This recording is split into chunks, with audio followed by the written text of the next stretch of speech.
इसी शिक्षा व्यवस्था से जुड़ा हुआ एक महत्वपूर्ण मुद्दा है।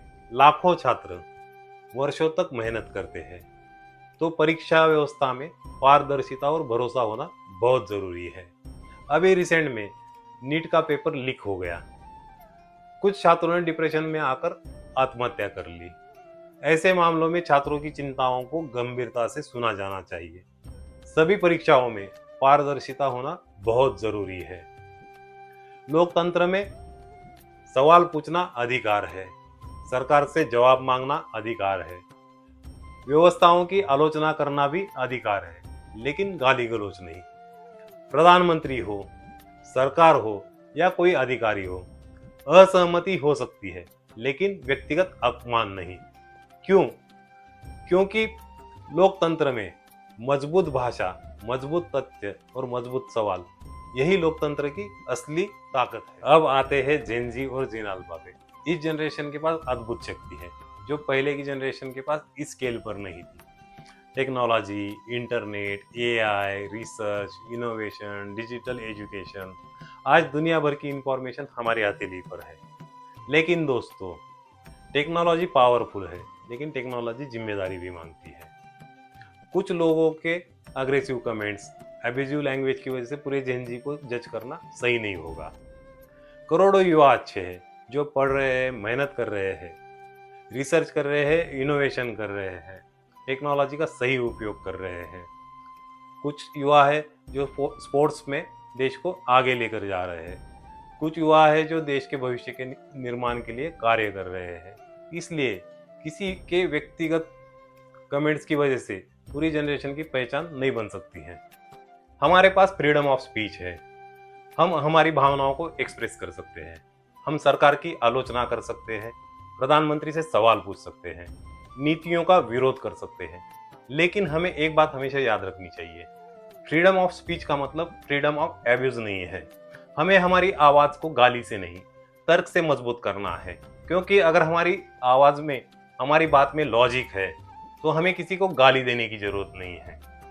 लोकतंत्र में असहमति का मतलब दुश्मनी नहीं होता है। अब सबसे बड़ा सवाल, 2047 का भारत कैसा होगा? हमें एक ऐसा भारत बनाना है जहां हर बच्चे को क्वालिटी एजुकेशन मिले, हर युवा को स्किल्स और रोजगार मिले, जहां महिलाएं सुरक्षित हो, जहां एआई और टेक्नोलॉजी को बढ़ावा मिले, जहां रिसर्च और इनोवेशंस को बढ़ावा मिले, जहां हर किसान टेक्नोलॉजी के साथ आगे बढ़े, जहां सोशल डिस्क्रिमिनेशन कम हो। एक ऐसा भारत जो स्पेस, साइंस, रिसर्च, मैन्युफैक्चरिंग और टेक्नोलॉजी में दुनिया का नेतृत्व करे। और सबसे महत्वपूर्ण, एक ऐसा भारत जहां संप्रभुता, अखंडता और एकता सर्वोपरि हो। क्योंकि आर्थिक रूप से मजबूत भारत ही शक्तिशाली भारत नहीं है। मजबूत भारत वह होगा जहां देश की संप्रभुता, अखंडता और एकता सर्वोपरि हो। क्योंकि आर्थिक रूप से मजबूत भारत ही शक्तिशाली भारत नहीं है। मजबूत भारत वह है जहां एकता हो, संविधान का सम्मान हो, जिम्मेदार नागरिक हो, हर युवा यह कह सके कि मैं भारत के भविष्य का हिस्सा हूँ। 1857 के वीरों ने हमें संघर्ष की विरासत दी। लोकमान्य तिलक ने हमें स्वराज का सपना दिया। लाला लाजपत राय और उनके साथियों ने राष्ट्रवाद की आग को मजबूत किया। भगत सिंह, सुखदेव, राजगुरु, इन्होंने साहस और बलिदान की मिसाल दी। चंद्रशेखर आजाद ने हमें आत्मसम्मान का रास्ता दिखाया। राम प्रसाद बिस्मिल और अशफाकुल्लाह खान, इन्होंने अपना जीवन देश के लिए न्योछावर कर दिया। नेताजी सुभाष चंद्र बोस, इन्होंने हमें संकल्प और साहस की ताकत दिखाई। गांधी जी ने हमें सत्य और अहिंसा का रास्ता दिखाया।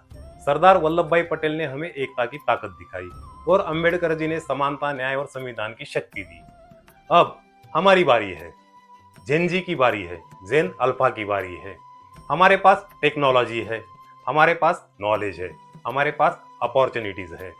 अब सवाल यह नहीं है कि भारत हमारे लिए क्या करेगा, अब सवाल यह है कि हम भारत के लिए क्या करेंगे। आइए इस स्वतंत्रता दिवस पर हम एक संकल्प करें। हम सवाल पूछेंगे, लेकिन सम्मान के साथ। हम विरोध करेंगे, लेकिन जिम्मेदारी के साथ। हम टेक्नोलॉजी का यूज करेंगे, लेकिन समझदारी के साथ। हम देश की आलोचना नहीं, हम देश को आगे ले जाने की कोशिश करेंगे। हमारी जनरेशन सिर्फ वायरल जनरेशन नहीं, बल्कि हमारी जनरेशन देश को आगे ले जाने वाली जनरेशन बनाएंगे। क्योंकि 2047 में विकसित भारत सिर्फ किसी एक व्यक्ति का सपना नहीं है, ये हम सभी का सपना है। और जब 2047 में भारत अपने आजादी के 100 वर्ष पूर्ण करेगा, तब हम गर्व से कह सके कि इस विकसित भारत में मेरा भी योगदान रहा है। जय हिंद, जय भारत, भारत माता की जय।